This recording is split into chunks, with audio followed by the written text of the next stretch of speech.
Saya lanjutkan Pak, latar belakang masalah dalam penelitian ini, kegiatan ekspor impor merupakan hal yang pasti dilakukan dalam perdagangan internasional. Diketahui bahwa dalam melakukan transaksi ekspor impor telah dikenakan berbagai ketentuan atau pembatasan terhadap berbagai jenis barang atau komoditi ekspor impor tertentu dan persyaratan-persyaratan khusus, termasuk tata cara penanganannya dan pengamanannya. Setiap negara mempunyai peraturan serta sistem perdagangan yang berbeda-beda. Peraturan-peraturan tersebut mengandung berbagai pembatasan yang dikeluarkan oleh masing-masing pemerintah, sehingga antara satu negara dengan negara lainnya tidak jarang terdapat perbedaan dalam hukum dan lain sebagainya. Selain itu, di dalam kegiatan perdagangan internasional dapat juga dilakukan pembatasan perdagangan antar negara untuk melindungi pertumbuhan sektor ekonomi dalam negeri.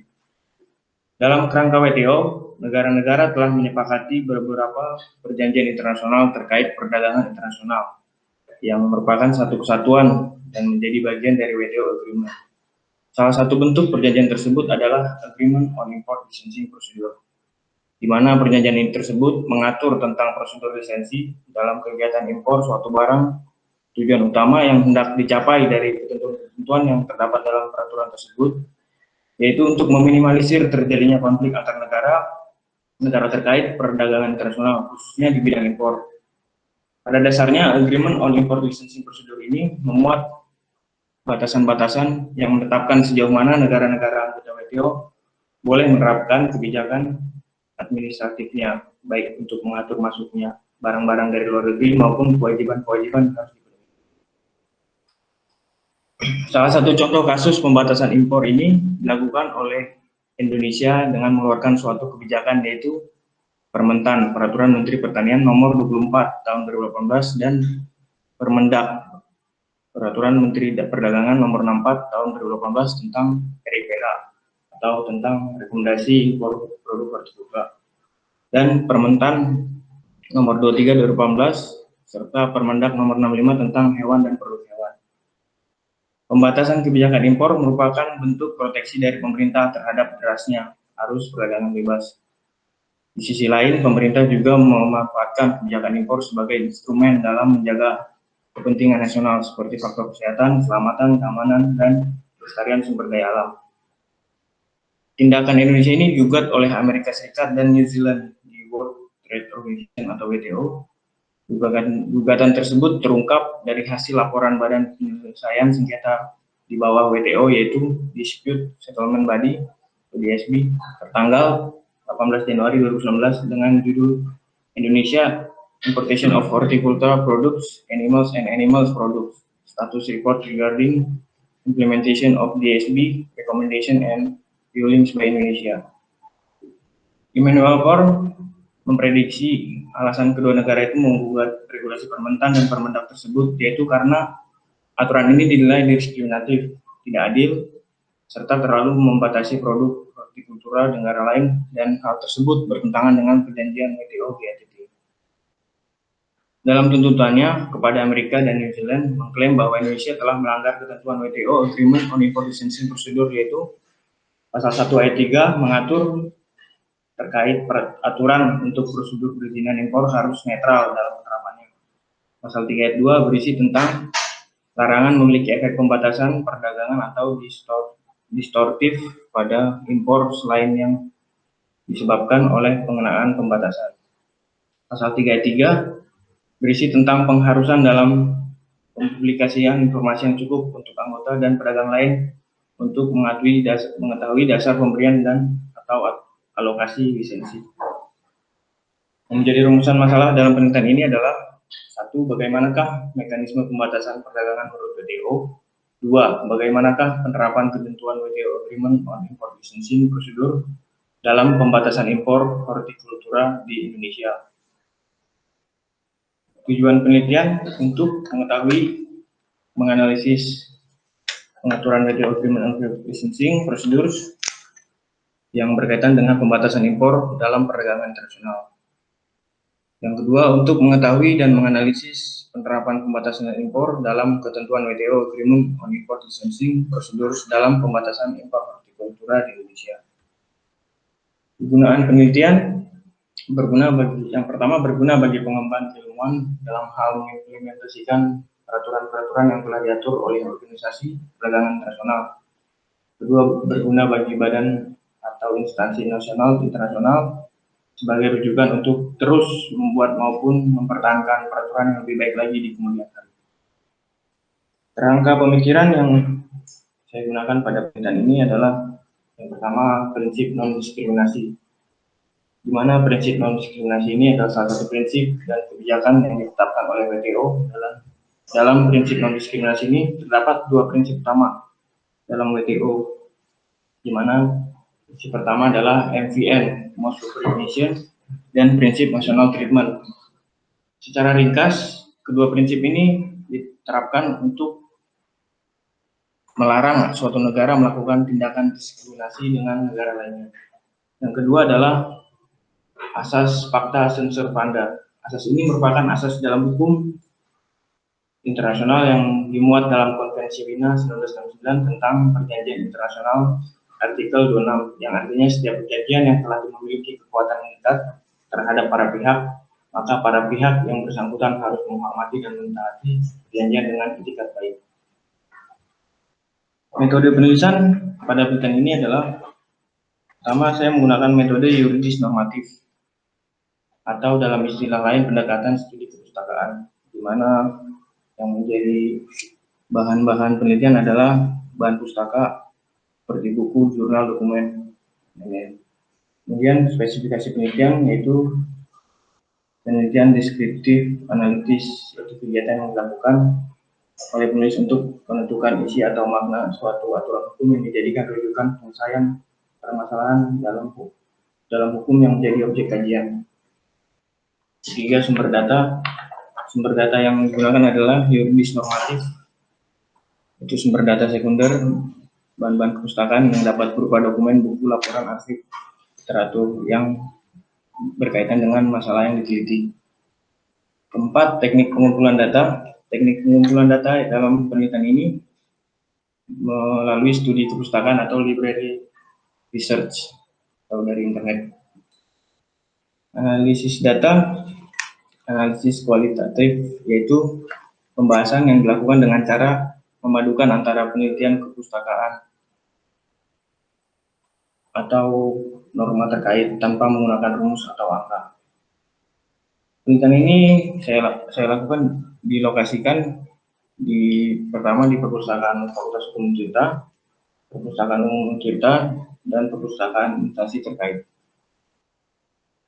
Sistematika penulisan yang pertama adalah pendahuluan, bab kedua tinjauan teoritis tentang prinsip diskriminasi dan asas Pacta Sunt Servanda, bab ketiga tinjauan umum mengenai ketentuan pembatasan impor dalam perdagangan internasional berdasarkan WTO Agreement on Import Licensing Procedure dan pembatasan kebijakan hortikultura Indonesia. Bab keempat, analisis pelaksanaan pembatasan impor barang berdasarkan WTO Agreement on Import Licensing Procedure, studi kasus pembatasan impor hortikultura oleh Indonesia, dan bab kelima, kesimpulan dan saran. Sekian dari paparan saya. Sudah, Pak. Baik, silakan untuk observasi berikutnya.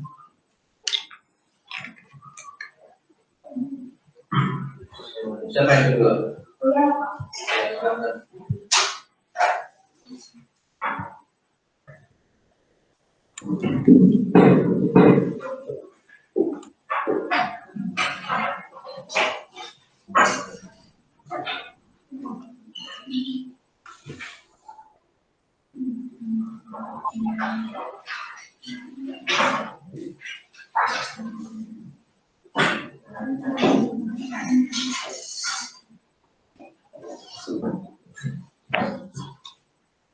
Assalamualaikum warahmatullahi wabarakatuh. Salam sejahtera buat kita semua. Pertama-tama marilah kita panjatkan puji syukur kepada Tuhan Yang Maha Esa Berkatnya kita dapat berkumpul di sini dalam keadaan sehat. Tidak ada kekurangan suatu hal apapun. Oh, baik, Pak.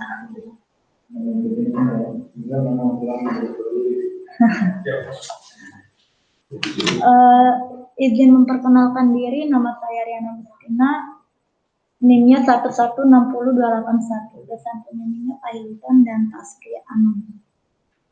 Di sini saya akan mempresentasikan proposal skripsi saya yang berjudul pelaksanaan hukuman mati oleh negara terhadap pelaku kejahatan terorisme ditinjau dari Konvensi Internasional tentang Hak-Hak Sipil dan Politik atau ICCPR.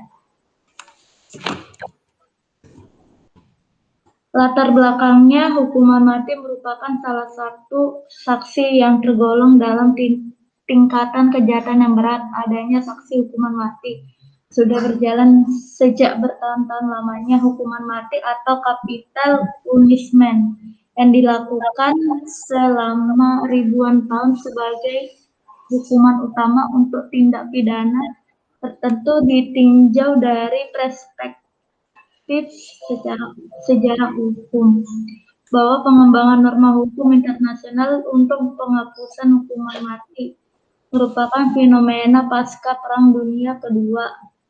Penghapusan hukuman mati merupakan tujuan bangsa-bangsa beradab dan termanifestasi dalam penyusunan Universitas Declaration of Hukum atau disebut UDHR atau Deklarasi Universitas Hak Asasi Manusia pada tahun 1948. Meskipun ekspresi pengakuan penormaan tersebut hanya secara implisit yang ditujukan melalui frasa hak hidup. Kejahatan berat atau extraordinary crime secara definisi merupakan tindak kejahatan yang berdampak luas untuk kehidupan masyarakat yang banyak. Di antaranya mengacu terhadap Statutes of Rome, genosida kejahatan perang, genosida kemanusiaan, serta kejahatan agresi.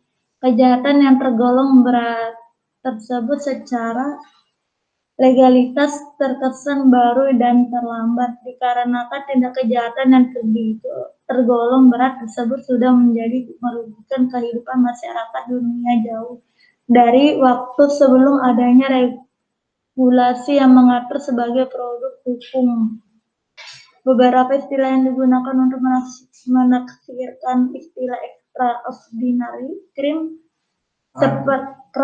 seperti kejahatan luar biasa, kejahatan ekstrim, kejahatan serius, kejahatan yang berdampak luas dan sistematik terhadap kehidupan sosial, ekonomi, politik, hukuman, dan budaya, bahwa tindak kejahatan yang mengancam kemanusiaan tersebut tergolong dalam kejahatan berat dengan sanksi yang juga berat dimulai dari penjara seumur hidup hingga sanksi hukuman mati. Sanksi tersebut dianggap sebagai upaya yang tepat dikarenakan tindak yang dilakukan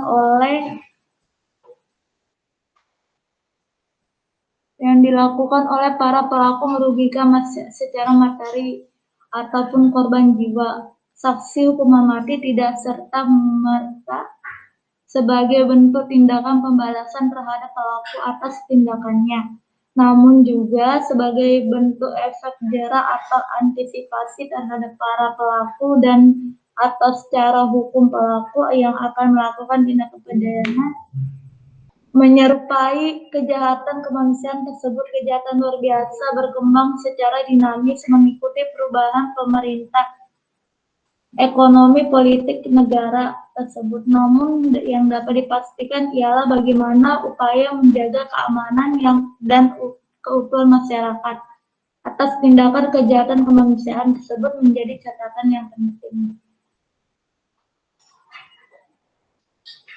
Dalam Webster Network Dictionary, teori terorisme lebih menekankan alasan politik dikarenakan definisi arti terorisme itu sendiri sebagai berikut. The act of terrorizing of observers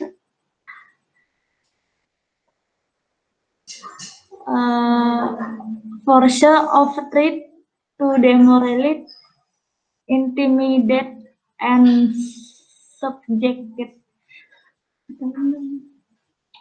Terorisme diambil dari kata teror yang berasal dari kata bahasa Latin. Terror yang diterjemahin ke dalam bahasa Inggris menjadi to frighten, yang terjemahan bebasnya dalam bahasa Indonesia adalah menakutkan, mengerikan. Pada dasarnya kesempatan mengenai definisi terorisme itu sendiri masih diterjemahkan secara bebas dan luas oleh tiap-tiap negara sebagai instrumen penjaga keamanan dan perdamaian dunia. Karena tidak jarang tindakan perjuangan perlawanan yang dilakukan sekelompok masyarakat tertentu untuk melawan sebuah sistem negara yang menindas diklarifikasikan secara politis merupakan bentuk kejahatan terorisme. Terorisme dapat dikategorikan sebagai kejahatan luar biasa dan atau kejahatan berat. Hal ini dikarenakan hukuman mati yang bersinggungan langsung dengan prinsip dasar asas daripada kemanusiaan dideklarasikan dalam beberapa dokumen kenegaraan hingga skala global. Salah satu yang umum diketahui yaitu Deklarasi of Hukum Ring tahun 1948, yakni hak yang dikatakan sebagai hak dasar, sebagai hak untuk hidup, sebagai karunia yang pemberian yang maha kuasa kepada manusia. Pengaturan tentang hukuman mati terhadap seseorang yang menghilangkan jiwa seseorang atau kelompok menjadi menarik untuk diperdalam, dan penelitian ini terlihat mengenai pengaturan hukuman mati tercantum dalam beberapa peraturan yang berlaku, khususnya ICCPR, sebagai payung hukum mengenai hak-hak sipil dan politik. Perspektif sebagai serta sudut pandang dari beberapa faktor pendukung yang sangat dibutuhkan oleh peneliti ini. Mengingat isu sosial kepada ilmu merupakan hal yang tidak habisnya menjadi perdebatan oleh berbagai variabel di dalamnya. Untuk itu perlu dilakukan penelitian mengenai tindakan kejahatan terorisme dengan saksi hukuman mati. Peneliti ini dituangkan dalam skripsi dengan judul Pelaksanaan Hukuman Mati oleh Negara Terhadap Pelaku Kejahatan Terorisme ditinjau dari Konvensi Internasional tentang Hak-Hak Sipil dan Politik atau bisa disebut ICCPR. Studi kasusnya hukuman mati pelaku terorisme di Indonesia. Yang B, identifikasi masalahnya bagaimana penegakan hukuman mati bagi pelaku tindakan pidana terorisme menurut ICCPR. Yang kedua, apakah pelaksanaan hukuman pidana mati oleh Indonesia terhadap pelaku kejahatan terorisme berdasarkan dengan ICCPR. Yang C, tujuan peneliti.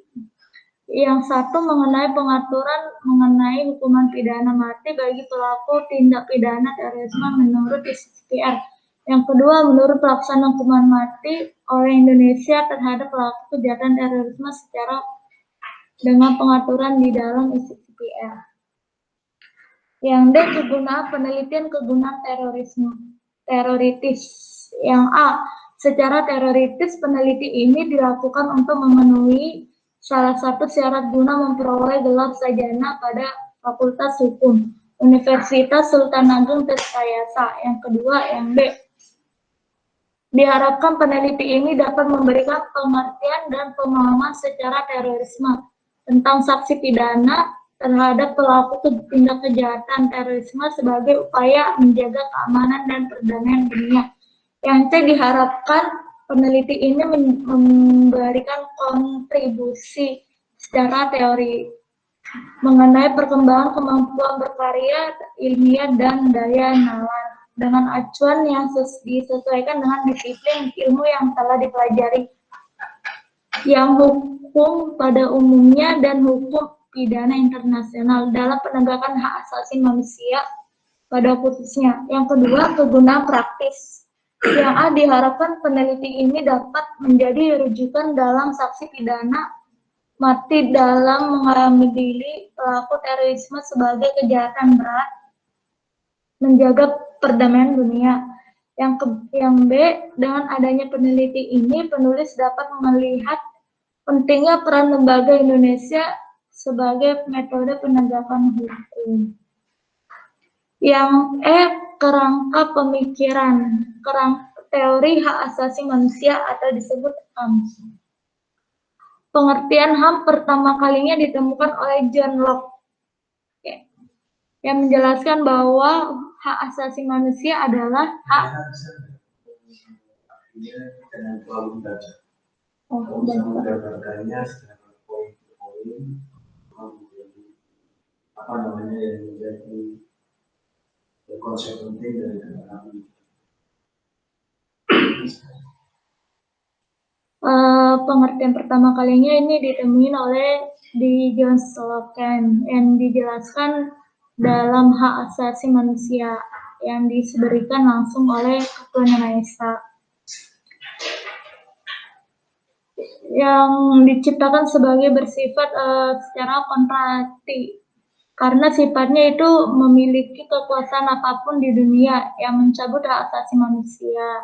Asasi manusia setiap dasarnya dibawa dengan secara sejak lahir sebagai anugerah Tuhan Yang Maha Esa yang bukan pemberian manusia atau lembaga kekuasaan. Menurut Roberto Piagam, PBB merupakan perjanjian pertama yang menjadikan HAM sebagai suatu masalah mendapatkan perhatian global yang disebut mirip seperti internasional Bill of Rights. Namun tugasnya PBB ini untuk mengajukan HAM, bukan menjamin. Masalahnya bagi semua warga dunia. Piagam itu dapat diaplikasikan secara konsep HAM, pada hakikatnya merupakan konsep tertib dunia. HAM pelaksanaannya menurut secara dijaga gitu oleh pemerintah dan masyarakat itu sendiri. HAM negara hukum merupakan kesatuan, alasannya tujuan pembentukan negara hukum dalam melindungi HAM itu tersebut. Keberadaannya HAM akan memperlihat bagaimana realisasi dan tatanan hukuman itu sendiri. Bagaimana tanpa saksi hukum, HAM tidak akan berarti dan tidak banyak berpengaruh pada perbaikan institusi HAM itu sendiri. Teori politik hukuman pidana internasional berarti itu sanksi pidananya dalam hukuman pidana tidaklah semata-mata tidak seenak-enaknya menakut-nakuti atau mengancam para pelanggaran, atau tetapi lebih dari satu. Keberadaan saksi tersebut juga harus dapat mendidik dan memperbaiki si pelaku. Hal ini dilakukan sebagai upaya dari sisi hukuman itu sendiri, yang juga salah satunya menjadi instrumen penting dalam menjaga kondisi keamanan dan kenyamanan masyarakat. Penanggulangan kejahatan yang menggunakan hukuman pidana, cara yang paling tua.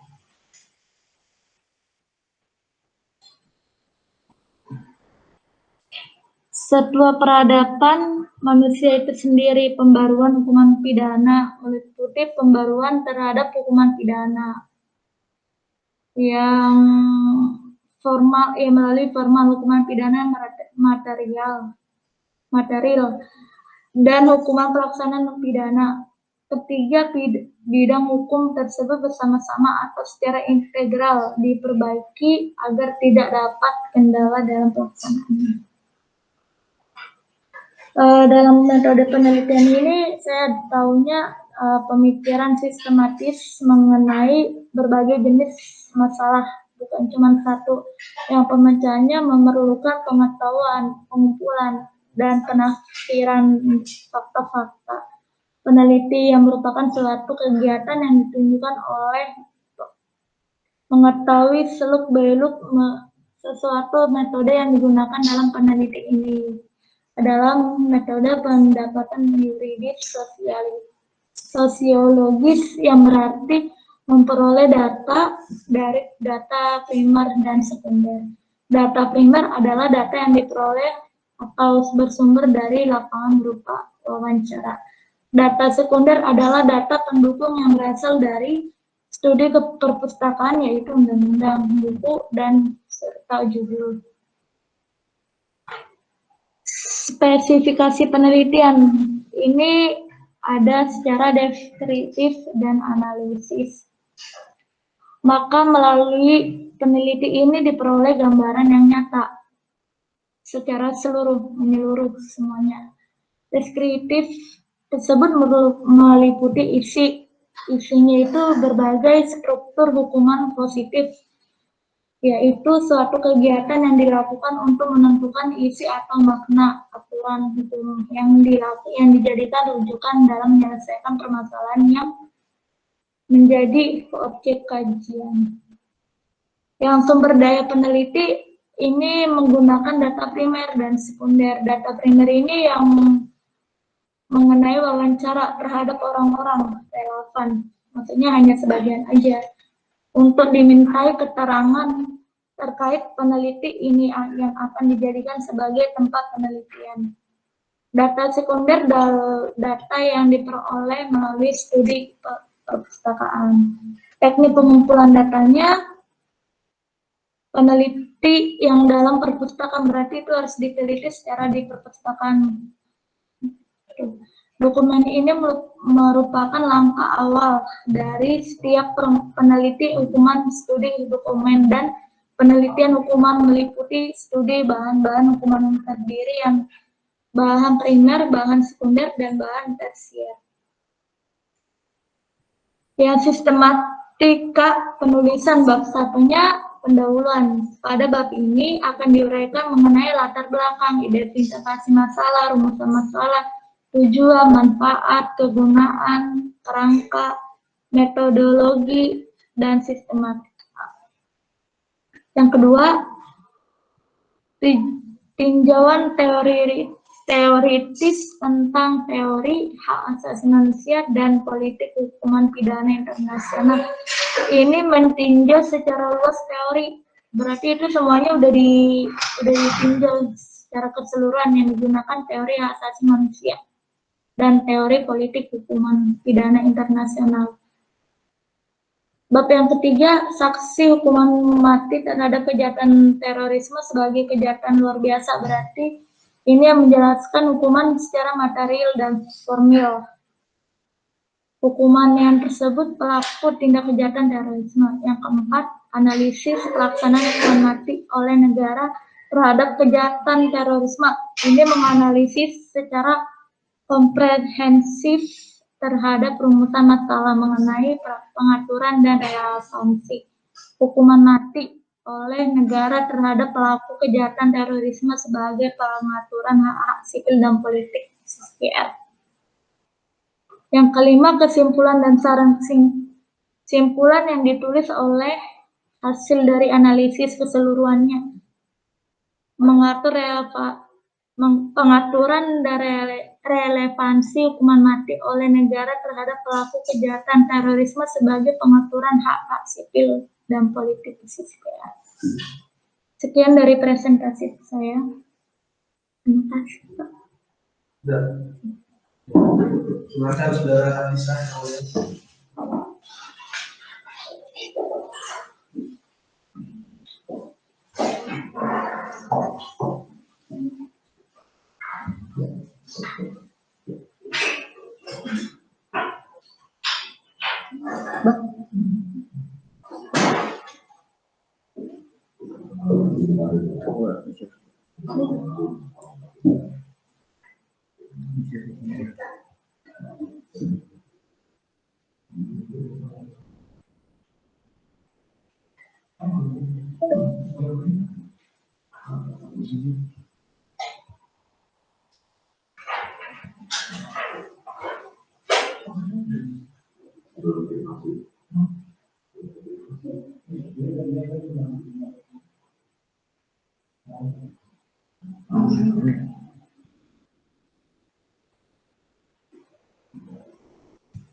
Assalamualaikum warahmatullahi wabarakatuh.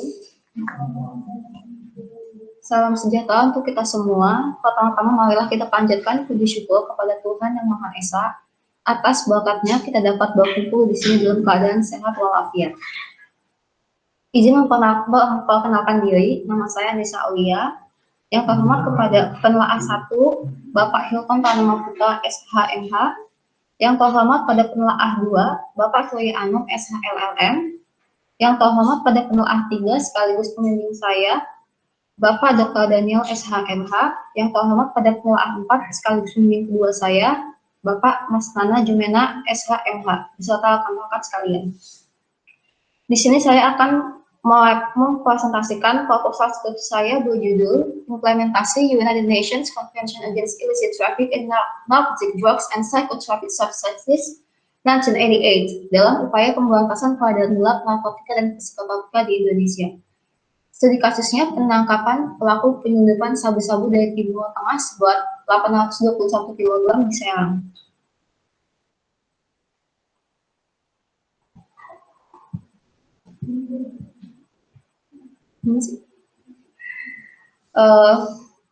Semakin majunya perkembangan zaman tentu berpengaruh pula terhadap kejahatan yang semakin berkembang.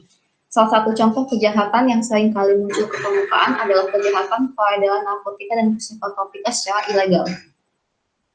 United Nations Convention Against Illicit Traffic in Narcotic Drugs and Psychotropic Substances 1988 merupakan penegasan dan penyempurnaan atas prinsip-prinsip dan ketentuan-ketentuan yang telah diatur dalam Konvensi Tunggal Narkotika 1961 beserta Protokol 1972 yang telah mengubah Konvensi Tunggal Narkotika 1961 serta Konvensi Psikotropika 1971 sehingga menjadi sarana yang lebih efektif dalam memberantas peredaran gelap narkotika dan psikotropika. Kasus yang baru terangkat kembali ke permukaan adalah kasus penyelundupan 821 kg sabu jaringan internasional, tepatnya jaringan Timur Tengah yang ditemukan di Serang, Banten. Menjelang perayaan Idul Fitri kemarin, Mabes Polri bersama dengan Polda Banten berhasil membongkar sindikat narkoba jenis sabu. Kabar Reskrim Polri Komjen Listio Sigit Prabowo mengumumkan hasil pengungkapan kasus tersebut pada Jumat 21 Mei 2020 malam. Pelaku yang diamankan berinisial BA dari Pakistan dan AS dari Yaman. Keduanya ditangkap di ruko di Jalan Takali, Taktakan, Kecamatan Taktakan, Kota Serang, Provinsi Banten. Kasus ini sebenarnya telah diselidiki sejak Desember 2019.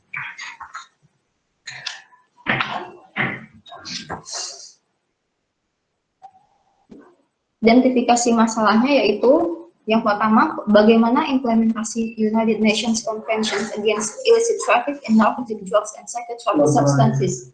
Santai deh, tapi suaranya terus.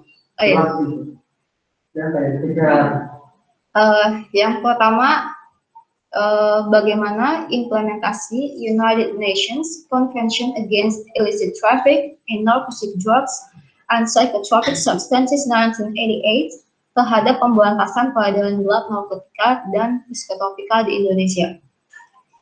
Yang kedua adalah apakah penangkapan pelaku penyelundupan sabu-sabu dari Timur Tengah seberat 821 kg di Serang merupakan bukti kesuksesan dalam pengimplementasian United Nations Convention Against Illicit Traffic in Narcotic Drugs and Psychotropic Substances 1988. Tujuan penelitian ini adalah yang pertama untuk mengetahui implementasi United Nations Convention Against Illicit Traffic in Narcotic Drugs and Psychotropic Substances 1988 terhadap pemberantasan peredaran gelap narkotika dan psikotropika di Indonesia. Yang kedua yaitu untuk mengetahui keterkaitan antara penangkapan pelaku penyelundupan sabu-sabu dari Timur Tengah seberat 821 kg di Serang dengan pengimplementasian United Nations Convention Against Illicit Traffic in Narcotic Drugs and Psychotropic Substances 1988. Kegunaan dari penelitian ini yaitu kegunaan teoritisnya adalah diharapkan dapat bermanfaat bagi perkembangan ilmu hukum dan berguna dalam memberikan manfaat ilmu sebagai bahan referensi di bidang karya ilmiah serta penelitian dalam bidang hukum, khususnya hukum internasional mengenai pengaturan narkotika dan psikotropika dalam United Nations Convention Against Illicit Traffic in Narcotic Drugs and Psychotropic Substances 1988. Kegunaan praktisnya yaitu bagi penulis, hasil penelitian ini sangat bermanfaat untuk mengetahui yang sebenarnya terjadi di lapangan dan memberikan solusi terhadap permasalahan yang terjadi, yaitu mengenai peredaran gelap narkotika dan psikotropika serta pengaturannya dalam United Nations Convention Against Illicit Traffic in Narcotic Drugs and Psychotropic Substances 1988, serta penanganan yang dilakukan dalam memberantas peredaran gelap narkotika dan psikotropika dalam kasus penangkapan pelaku penyelundupan sabu-sabu dari Timur Tengah seberat 821 kg di Serang. Bagi masyarakat, penelitian ini diharapkan mampu memberikan informasi yang bermanfaat dalam memahami peredaran gelap narkotika dan psikotropika di Indonesia dalam kasus penangkapan pelaku penyelundupan sabu-sabu dari Timur Tengah seberat 821 kg di Serang, serta pengaturannya dalam United Nations Convention Against Illicit Traffic in Narcotic Drugs and Psychotropic Substances 1988. Bagi pemerintah, penelitian ini diharapkan untuk memberi masukan dalam menangani peredaran gelap narkotika dan psikotropika di Indonesia dalam kasus penangkapan pelaku penyelundupan sabu-sabu dari Timur Tengah seberat 821 kg di Serang berdasarkan United Nations Convention Against Illicit Traffic in Narcotic Drugs and Psychotropic Substances 1988. Kerangka pemikirannya terdiri dari dua, yaitu teori kepastian hukum dan teori penegakan hukum. Kepastian hukum sebagai salah satu tujuan hukum dapat dikatakan sebagai bagian dari upaya mewujudkan keadilan. Bentuk nyata dari kepastian hukum adalah pelaksanaan atau penegakan hukum terhadap suatu tindakan tanpa memandang siapa yang melakukan. Dengan adanya kepastian hukum, setiap orang dapat memperkirakan apa yang akan dialami jika melakukan tindakan hukum tertentu. Kepastian diperlukan untuk mewujudkan prinsip persamaan di hadapan hukum tanpa diskriminasi. Kemudian, penegakan hukum adalah proses dilakukannya upaya untuk tegaknya atau berfungsinya norma-norma hukum secara nyata sebagai pedoman perilaku dalam lalu lintas atau hubungan-hubungan hukum dalam kehidupan bermasyarakat dan bernegara.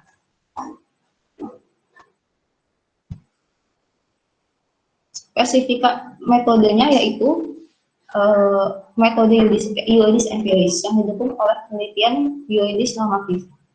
Yuridis normatif yaitu metode yang dilakukan dengan meneliti menggunakan bahan pustaka atau data sekunder. Yuridis empiris yaitu metode yang dilakukan melalui penelitian lapangan dengan mengamati apa yang terjadi di lapangan dan bagaimana penerapan peraturan-peraturan tersebut dalam prakteknya dalam masyarakat. Spesifikasi penelitiannya yaitu penelitian ini menggunakan tipe penelitian yuridis empiris. Penelitian yuridis empiris adalah metode yang menggunakan untuk melihat gejala-gejala sosial yang berkaitan dengan hukum dalam praktek-praktek legislasi di Indonesia.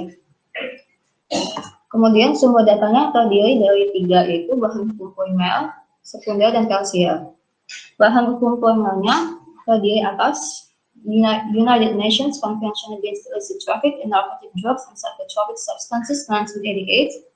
Yang kedua, Convention on Psychotropic Substances 1971, Single Convention on Narcotic Drugs 1961, United Nations Convention Against Transnational Organized Crime and the Protocols thereto. Yang kelima, Undang-Undang Nomor 35 Tahun 2009 tentang narkotika.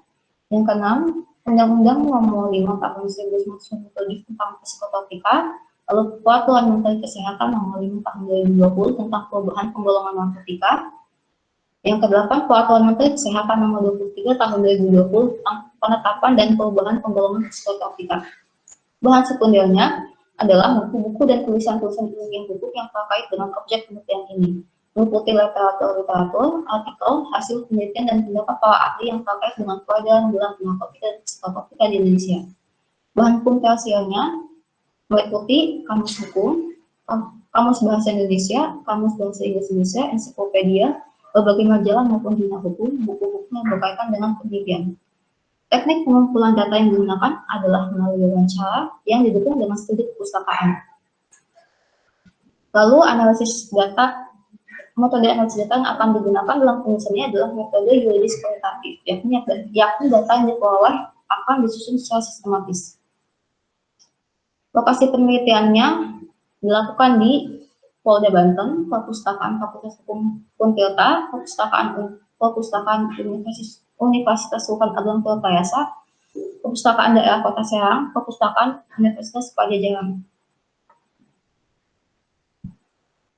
Sistematika penulisannya yaitu bab 1 pendahuluan, bab 2-nya yaitu tinjauan teoritis pemberantasan peredaran gelap narkotika, lalu yang bab ketiganya adalah studi kasus penangkapan pelaku penyelundupan sabu-sabu dari Timur Tengah sebuah 821 kg di Serang, lalu bab keempatnya yaitu implementasi United Nations Convention Against Illicit Traffic in Narcotic Drugs and Psychotropic Substances 1988 terhadap pemberantasan peredaran gelap narkotika dan psikotropika di Indonesia, dan bab kelima basic kesimpulan dan saran.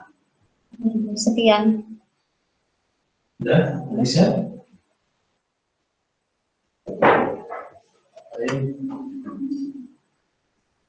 Kepada para mahasiswa teruji, ya, nanti masing-masing mahasiswa teruji akan diuji oleh para tim pembelahan, dan di akan menghadap satu dan waktu tidak panjang dari 3 orangan, kemudian situasi hapuskan sedang pandemi, ya, jadi kita berusaha untuk tidak meminimalisir tersebut karena hujan dan sudah sepi untuk manusia. Nanti mahasiswa uji juga bisa berjalan perlu dengan Pak Ara, dengan Pak Ano,